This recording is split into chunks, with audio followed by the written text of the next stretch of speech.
What's up, you guys? Welcome to this week's One Piece review, and in this week's video, I'm going to be trying to catch up and make up for the last 2 weeks of One Piece chapter reviews that I have not uploaded. So in this video, I am going to be condensing chapters 860 and 861 into one video. So forgive me if I miss or overlook any small details from last chapters. Just bear with me. So in chapter 860, Jinbei pushed out of that death roulette. You know it, I know it, we both know it. Everyone in One Piece knows it. He pushed out of that death roulette. Also, Peckhams is still tied up. That's the great thing. The Vince folks are heading to the wedding, still blissfully ignorant of the fact that they are going to get straight bodied by Pudding and the rest of Big Mom's crew. Also, we see Dogtooth. And it's just such a shock. It's just such a shock. He is so different from what I've perceived her sweet commanders to be. He looks like the main character from Berserk. He looks like he would be more likely in Kaido's crew than Big Mom's crew. He looks like he could have been one of Kaido's calamities or disasters rather than Big Mom's sweet commanders. It's outstanding. Also, he has such crazy observation hockey. He can see into the future. Like, not just 1 or 2 moves ahead, but no, minutes into the future.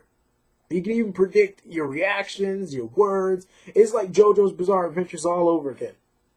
And I don't know. One of my friends used to watch that show, and at the time, I never really got what they found so interesting about it. But then when I started to watch it and read the manga, it was just like, some of these characters' reactions are funny. And how they would always just predict what the enemy is going to say, and then the enemies are so shocked about it. I'm just like, oh my god. But Dogtooth is just like that. He can predict exactly what you're going to say, what you're going to do, all that type of stuff. And like I said in my last video, there are some serious missing factors and variables in Capone Bage's plan to assassinate Big Mom. And Dogtooth is one of those factors and variables. The fact that he can see into the future is scary. That can fuck up a whole plan real quick. That can fuck up any fight with him real quick. Not to mention his bounty is the highest known bounty so far. Higher than Jack the Drought. Higher than Sweet Commander Smoothie. Higher than his brother, Cracker. So far, the highest known bounty. And it's like we're now crossing into untreaded territory. You know, Jack the Drought was just right on the precipice. But now, we've now reached a new depth in One Piece. Or a new height, I guess. Where power levels are just insane. Bounties are just insane. I don't even want to freaking figure out what a Yonko's bounty is. That shit must be astronomically high. At this point, I think the world government just even stops putting bounties out on Yonko. They just said, you know what, fuck it. We don't even think anybody's going to be able to bring one in. So why the fuck would we want to put a bounty on one anyway? Because who the fuck is strong enough to take out a Yonko? And if they are strong enough to take them out and then bring them to us to collect on that bounty, we're fucked. But you know, if there's anyone that can put a bounty on the Yonko's heads, it's the world government. It's the Marines. Like, come on now. They auction off one of the most strongest devil fruits, the Ope Ope no Mi, for an insane amount of money. And this was just simply so they could try to get it. It's insane. Also, I don't even know. It's weird just seeing someone of that power and that bounty because, you know, it's just, how does one even fight? Like, what type of power does a Yonko's first mate or, you know, their top commanders possess? Sure, we've seen Marco and Whitebeard's top commanders fight at Marineford, but those were skirmishes, you know? Those weren't, you know, bloodlust to the death battles, you know? These were just people trying to get in and get out and do what they needed to do. Try to accomplish what they needed to accomplish. Sure, people died. Sure, people got fucked up, but nobody was going all out at this battle. No one. Not even Marco was going all out. And it's just insane. It's insane. We haven't even seen Marco's full abilities. We've seen him go clash up against admirals. We've seen him hold his own against admirals. But we have not seen him go all out and use every single technique he has. And we've seen Jack the Drought, and Jack is impressive when it comes to physical feats, but it's not enough in my opinion.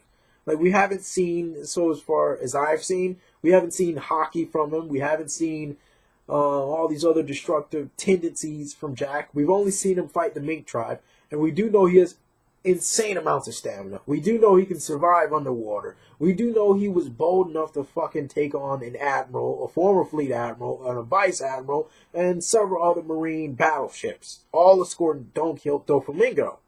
And still, days afterwards, managed to say, you know what? I think I'm still ready to go. I'm going to go back to that island, and I'm going to do what I need to do. Injured or not.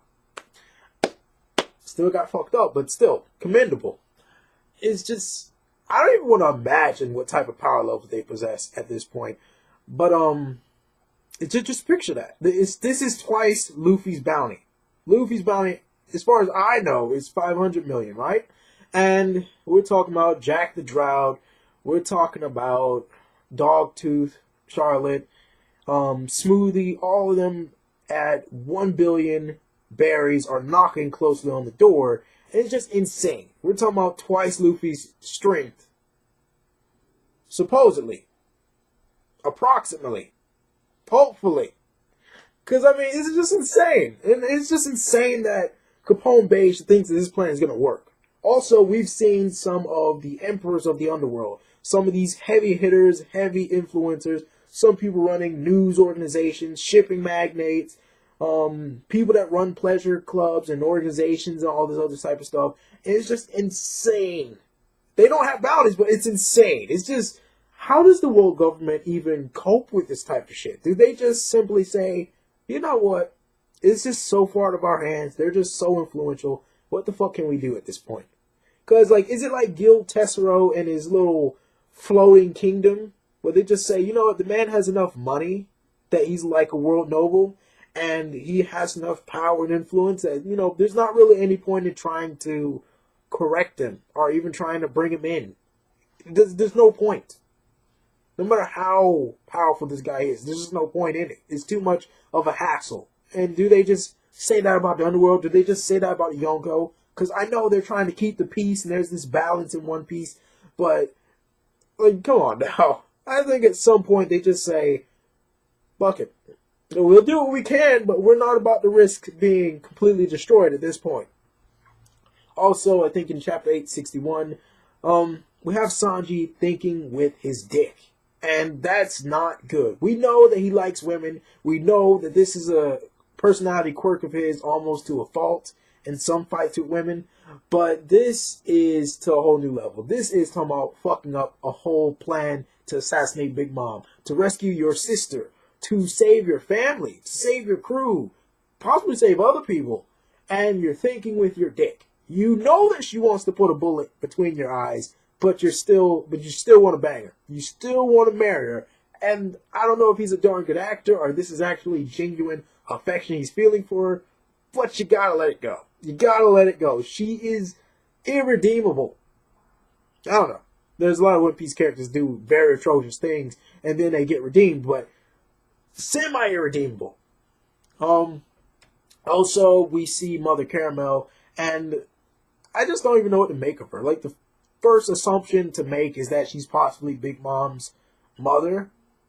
But then again, I want it to be like something more tragic than that. Like, Big Mom has some type of tragic past, and Mother Caramel is this type of nun that kind of rescued her from that. Like a tragic past like Koala and the Sun Pirates. Something more tragic than that. Also, something Oda needs to do is give us some artwork of the Yonko as children. And the Yonko's first mates are some of the commanders as children. We've seen the Supernovas as kids. We've seen the Shichibukai as kids. We've seen the Marines and the Admirals as kids. We've even seen Garp as a kid. We've even seen CP9 members as kids. Some of them. So it's just insane. It's insane for us not to have Yonko artwork of them as kids. I would like to see Big Mom as a kid. I'd like to see Kaido as a kid. I think we've already seen Shanks. Oh, no, we haven't seen Shanks officially as a kid. We've seen Blackbeard.